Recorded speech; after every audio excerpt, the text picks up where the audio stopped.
Son las 7:36 de la mañana, estamos de vuelta con más de Buenos Días por BPI TV. La organización Human Rights Watch pidió a los Estados miembros de la ONU votar en contra de la reelección de Venezuela como miembro del Consejo de Derechos Humanos. Para tratar este tema en profundidad, tenemos como invitada el día de hoy a Martina Rápido. Ella es asistente de investigación senior de esta organización para las Américas. Martina, gracias por acompañarnos nuevamente, bienvenida. Buenos días, Marjorie. Un gusto estar aquí nuevamente.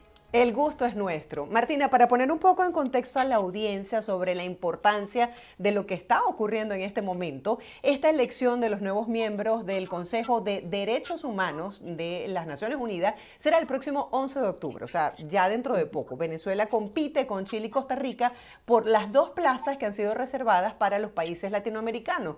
¿Cuál es tu opinión sobre el hecho de que Venezuela pueda integrar esta organización de derechos humanos? Pues Marjorie, en realidad nosotros creemos que Venezuela no tiene las credenciales para integrar el Consejo de Derechos Humanos. El Consejo de Derechos Humanos está compuesto por 47 países y su propósito es velar por la protección de los derechos humanos a nivel global. Entonces, analizan informes temáticos y de países sobre cómo está la situación de derechos humanos ahí. Entonces, debido a la situación actual en Venezuela, donde su récord en derechos humanos y los presuntos crímenes de lesa humanidad que están ocurriendo en el país, consideramos que no es el candidato apto para ocupar este asiento.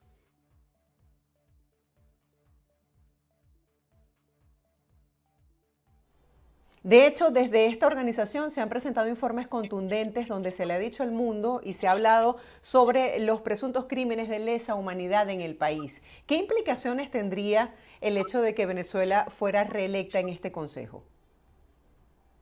Pues las implicaciones serían nefastas. De hecho, ya lo hemos visto, Venezuela ya forma parte del Consejo de Derechos Humanos y ya hemos visto cómo se ha aportado en las decisiones que ha tomado el Consejo. Pensemos solamente en los últimos 2 días de sesiones en el Consejo, porque el Consejo ahora está sesionando en Ginebra. Se han adoptado resoluciones para analizar el informe sobre presuntos crímenes de lesa humanidad que ocurren en la provincia de Xinjiang, en China. Se ha adoptado un informe se han debatido un informe sobre la situación de derechos humanos en Afganistán.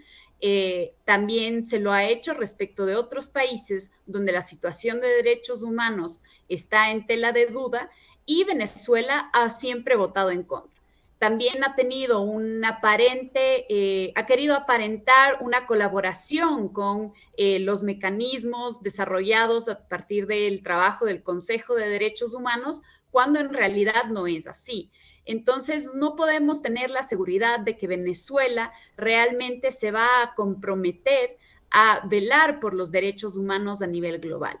Recordemos que al momento que se creó el Consejo de Derechos Humanos, en la resolución de la Asamblea General en el que se adoptó la creación del Consejo, se decía que para elegir a los miembros integrantes de había que tener en cuenta su contribución a la promoción y protección de los derechos humanos. Y por lo tanto, Venezuela en realidad no cumple con estas características y por lo tanto que siga permaneciendo en el Consejo solamente va a afectar la credibilidad y el trabajo del mismo en vez de promover el real propósito por el que fue creado. Claro, justamente esa era mi pregunta. ¿No pone en duda la credibilidad de este organismo cuando un miembro del Consejo justamente de Derechos Humanos, por lo que se le ha señalado a la administración de Nicolás Maduro, sea reelecto para formar parte nuevamente de este Consejo? ¿De qué depende, Martina? ¿Cómo es el proceso de votación?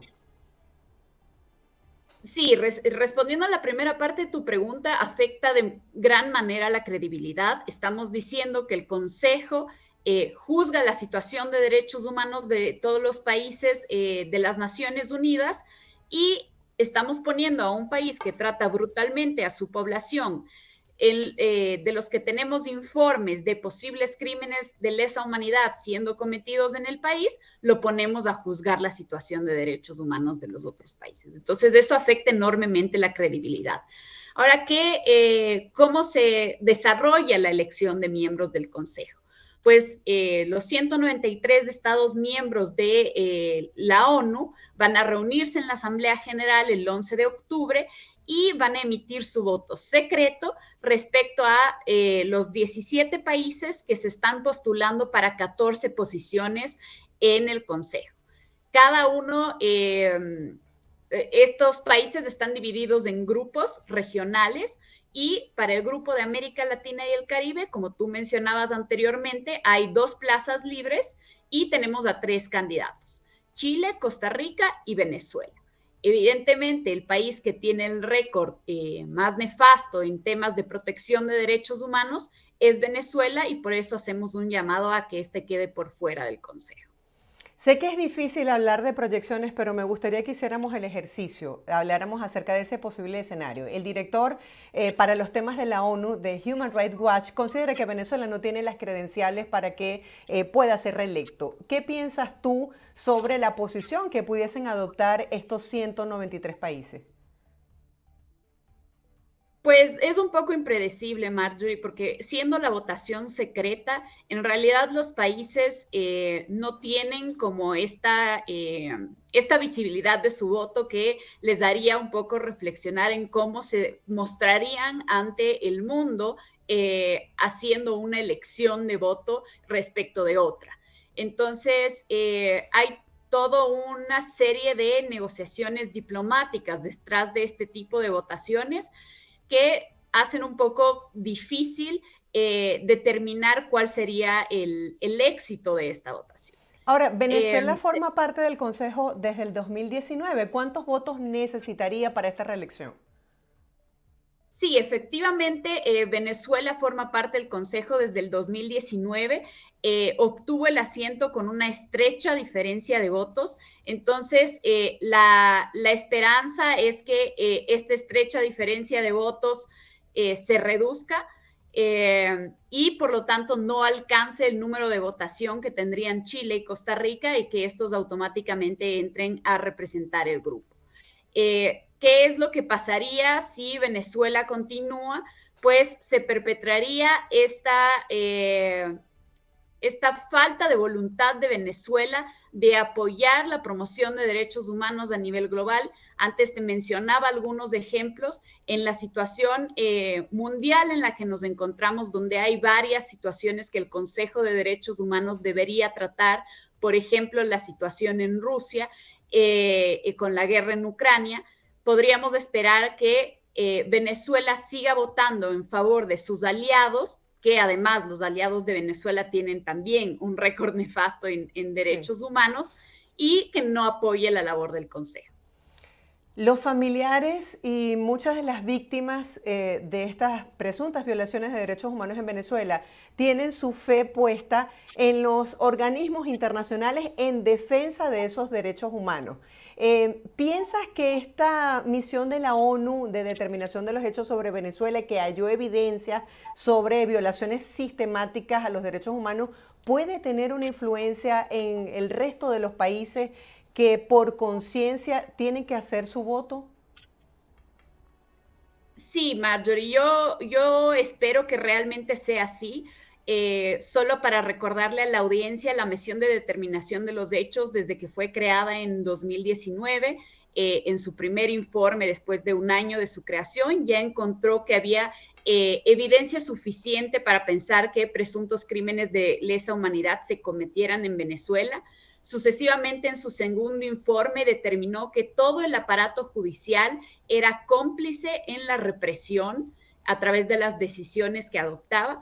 Y finalmente, este año, incluso manifestó que los crímenes de lesa humanidad que fueron cometidos por agencias de inteligencia, o sea, los servicios de seguridad del Estado en Venezuela, con el apoyo e incluso las órdenes de altos funcionarios del gobierno, son parte de un plan para reprimir a los opositores. Entonces, con esos 3 informes, realmente los estados tendrían insumos suficientes para determinar que Venezuela no es el estado apto para ocupar este asiento.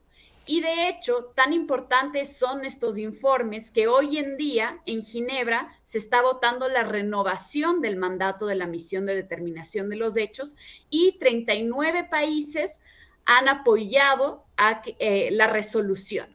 Ahora tenemos que ver cómo es el éxito de la votación, que va a ser en las próximas horas, pero la esperanza es que se renueve también el mandato de la misión, porque como tú mencionabas, es realmente importante para las víctimas. Este ha Según tu sido experiencia, Martina, ¿cuál crees tú que sea el resultado de esta votación? Pues por el momento lo vemos de forma positiva. Esperamos realmente que haya más votos favorables que en contra. Hay algunos estados de la región que un poco se han echado para atrás en lo que era su apoyo histórico a la misión. Es decir, en el 2019 habían apoyado, habían formado parte del grupo de estados que había impulsado su creación, mientras este año no ha expresado su apoyo a la resolución e incluso, por ejemplo, en el caso de Argentina, han mencionado ayer que tienen intenciones de abstenerse el día de hoy, lo que sería una muy mala señal sobre cómo Argentina está viendo la situación de derechos humanos en Venezuela. Pero por el momento vemos que a nivel global hay un apoyo al trabajo de la misión de determinación de los hechos. Martina, ilústranos un poco para tratar de entender cómo funciona la diplomacia en el mundo. ¿No se supone que cuando un miembro activo del Consejo de Derechos Humanos de esta organización incumple, digamos, los principios básicos de defensa y de derechos humanos en sus países, no debería tener algún tipo de consecuencia? Sí, efectivamente debería existir algún tipo de consecuencia y de hecho en muchos casos los hay. Por ejemplo, con todas las resoluciones que se votan en el seno del Consejo de Derechos Humanos, donde se condena la situación de derechos humanos en A o B país. Entonces, realmente debería haber una reacción por parte de los Estados miembros del Consejo. Desafortunadamente, pensemos que en el Consejo ya tenemos como integrantes países como China, Eritrea, Cuba, que realmente pues no deberían estar ahí por el récord de derechos humanos que tienen y que usualmente son los estados que votan en contra de esas resoluciones que condenan la situación de derechos humanos. Por Pero ejemplo, hemos visto con una situación bastante preocupante que ha generado en la comunidad internacional lo que está pasando en este momento en Irán. ¿Qué otros países están así como que en el ojo del huracán por la presunta violación de derechos humanos? pues en este momento el ejemplo más claro que te puedo dar es China. Hace unos meses, la alta comisionada de derechos humanos, Michelle Bachelet, antes de que dejara la oficina, emitió un informe en el que hablaba de presuntos crímenes de lesa humanidad cometidos en la provincia de Xinjiang en contra de los Uyghurs, que son musulmanes Sí. chinos. Pues ese informe, el Consejo de Derechos Humanos lo quería discutir, lo quería tratar, hablar de la situación de derechos humanos en China. Pero algunos países se opusieron a hacerlo y votaron en contra, entre esos Venezuela. Claro, ¿qué hay detrás de estos acuerdos?